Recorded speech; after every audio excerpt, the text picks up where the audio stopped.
YouTube. Now we are live on YouTube. Welcome everybody. Happy Friday to the Martinis with Scott channel. Letting people know that we are going live. See who joins us on the live stream today. But let's get going. If anybody has a topic they want me to discuss, please let me know. Say hi in the comments. But apart from that, I'm going to talk about Jason Kenney, the Premier of Alberta, gave a speech, I think yesterday, that showed up on my LinkedIn today, this morning when I sat down just to kind of get up to speed as I do and read the papers and the social media before I start my workday.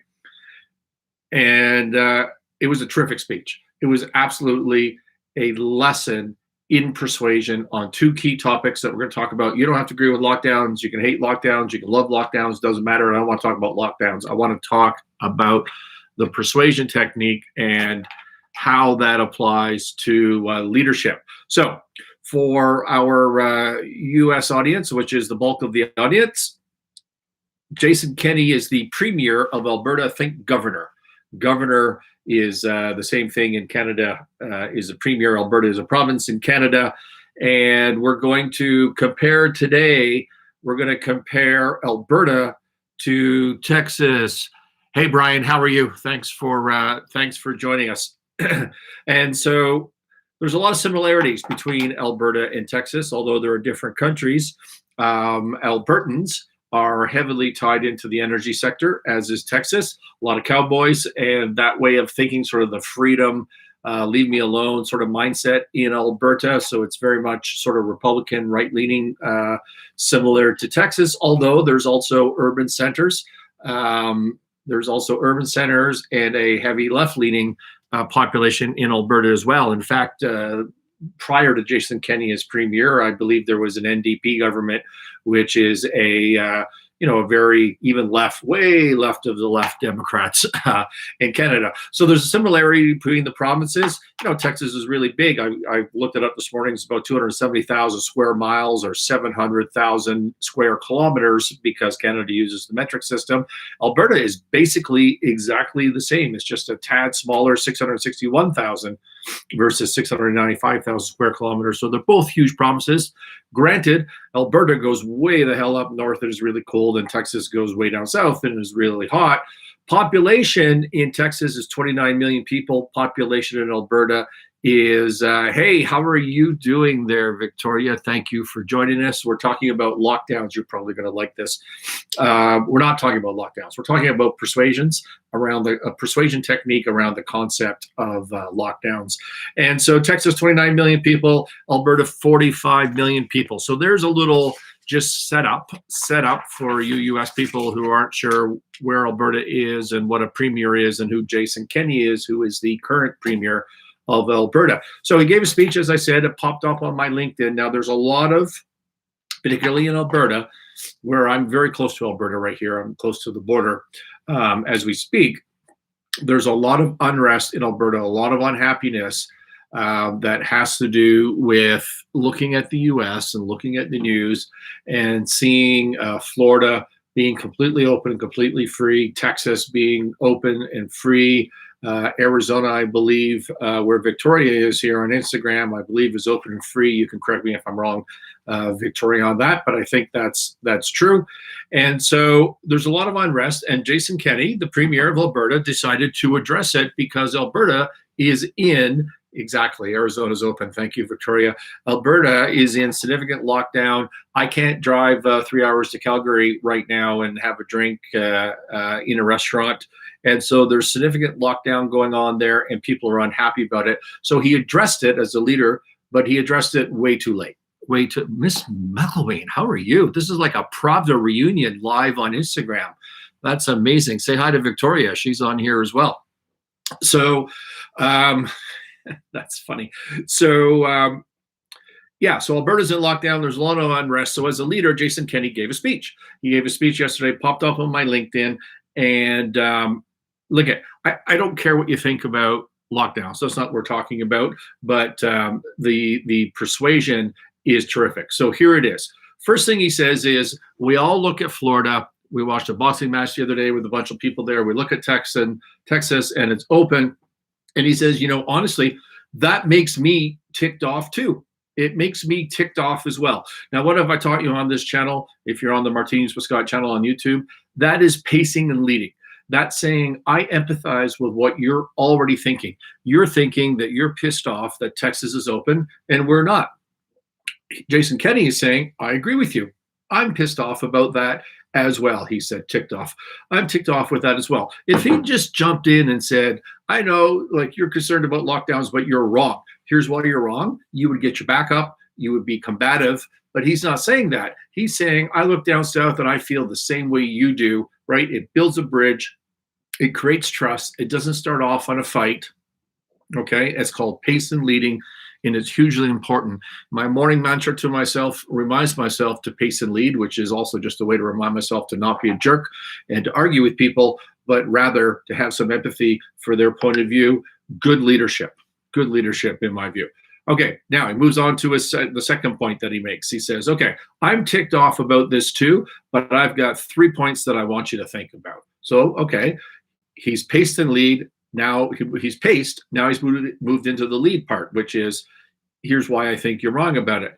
And now he moves into what's called laundry list persuasion. And I'm going to give credit to Scott Adams. If you want to look up and learn about persuasion, he's an expert. I don't know another name for this. I know that if you look up laundry list persuasion, you're going to get his name. So let's give him some credit. Laundry list persuasion is when you're going to make a point and it's a little sketchy and the other person is not going to really agree with it. If you couch it in a list of things that the other person is going to agree is true, the person, your brain, is just going to accept the sketchy fact because it came in a list. It came in a list format. You saw this on anti-Trump a lot. You saw it was never one thing. It was like, here's 10 things we hate about him or 100 things we hate about him. And eventually you just kind of give up and you say, yeah, okay, so there's a problem there. Even though every one of those things individually may not be all that important. So he starts off with laundry list persuasion. He says, I got 3 points for you. Number one, Texas had a much higher immunity because they had a much higher infection rate. He says in early March, they estimate that Texas had 1/3 of its population had antibodies because they had been infected, whereas in Alberta, we're running about 12%. So it's not apples to apples. He says they have about 1/3 immunity due to the antibodies, and Alberta's around 12%. And he says, but Texas paid a huge price for that. They paid a huge price. They had 50,000 deaths because they were hit early on with the COVID virus. And he says, as a death rate, that's 3.6 times more, 3.6 times more than Alberta. And he says, so therefore, in my opinion, that's a really bad deal for Texas. Okay, so is that true? This is the sketchy one that you made. If you have a bias that lockdowns are not good and that your government's not doing a good job, and I'm not suggesting you should have that bias. I'm just saying if you do, then this is the one that you would immediately fight with, right? Because is it a good critical thinking analysis? Well, no, it's completely univariable. He doesn't talk about, he focuses on one thing, which is the death rate, right? Hey, Alan, thanks for joining us. What about the mental health side of this? What do lockdowns do for mental health? What do lockdowns do for drug addiction? He doesn't address that at all. He just says, hey, we have a lower death rate than Texas. Is that just because of lockdowns that we have a lower death rate in Alberta than they do in Texas? Maybe. What about the population health? Maybe the Texans just have a lot of comorbidities. Maybe they're fatter, right? Maybe they're overweight. Maybe there's more obesity, which is a proven link to death rates in COVID. What about the healthcare system? Maybe Texas got a much better healthcare system. I'm not saying it does. I'm just saying we don't know, and there's other variables. And this is just a univariable link to a conclusion, which may or may not be true. It may or may not be true. Maybe it is true, right? But we don't know. That's the point. And there's the sketchy, out of his 3 items in a laundry list persuasion, there's the one that if he just stopped there, you would say, and you were tending to be against lockdowns and thinking the government sucked, you would say to yourself, Yeah, but he didn't talk about mental health. He didn't talk about comorbidities in Texas versus Alberta. He didn't talk about obesity and not obesity. He didn't talk about the healthcare system if he just stopped there, but he didn't stop there. He moved on to his point number two, which was vaccinations. He says the US is 3 to 4 months ahead of Canada in vaccinations. Now, I don't care who you are, you can't agree with that if you know what's disagree with that. You can't disagree with that if you know what's going on. It's absolutely true. Canadians, 100% of Canadians believe that their federal government has failed them in terms of getting vaccinations.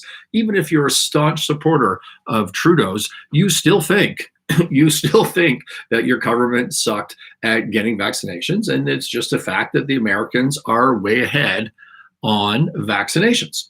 Okay, so now his point number two is just an absolute truth. So even if you thought, wow, I don't know about that first one, I don't know how lockdowns work, now you're just like, yeah, the Americans are way ahead on vaccinations, and you think that's true. Then he moves on to his third point. He says, and our healthcare systems are different. And he starts throwing some facts at you. He says healthcare in the US is big business. You think to yourself, well, that's true. They spend 17% of their economy, of their GDP, I assume, in the US on their healthcare, whereas in Canada, we're 11% of our economy on healthcare. In Texas, they have 7,000 to 8,000 ICU beds, which on a 29 million population is 3,800 people per bed. In Alberta, where we have a federal healthcare system, a government-driven healthcare system, nothing's private, we have 200 beds. That wasn't 200,000, it wasn't 2,000, 200 ICU beds, period, for the entire province, which is 22,500 people per bed in Alberta versus 3,800 people per bed in Texas. Now, when you hear that, you think to yourself, wow, that's a massive difference. Maybe I'm not so stoked on Canadian healthcare sometimes, is the first thing you think, first thing I thought. But also, it was just a ton of facts. And by the time you heard that you're 3 or 4 months behind in your vaccinations in Canada, everybody agrees. Now you hear that you've only got 200 beds in the entire province. Now you're just like, wow, that's important. By this point, you have forgotten that you didn't really agree with his first points, which is that we're locking down because we have a lower death rate. And if it was just that, you would have disagreed, but it wasn't just that. He threw in these other things, which are fascinating, which are truthful, which is hard for you to disagree with. That's called laundry list persuasion. He started with pacing and leading. I'm ticked off too. And then he went into laundry list persuasion. If he'd skipped those two things, if he just went straight into, hey, you shouldn't be unhappy about being locked down, we have a lower death rate, you would have fought it. If you were inclined to fight lockdowns. Again, I'm not suggesting you should be.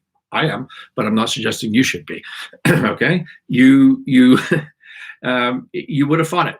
But when it's presented this way, masterful persuasion, whether you like the guy or not, whether you like lockdowns or not, learn from the persuasion. I think it was terrific.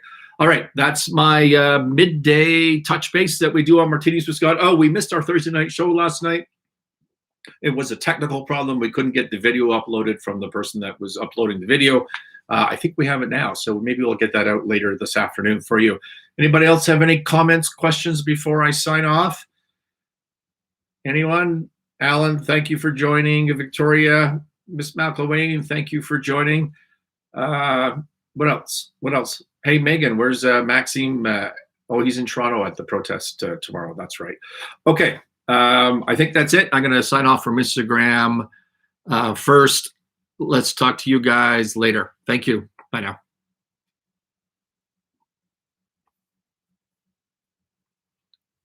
All right, YouTube. Thank you for listening. Signing off.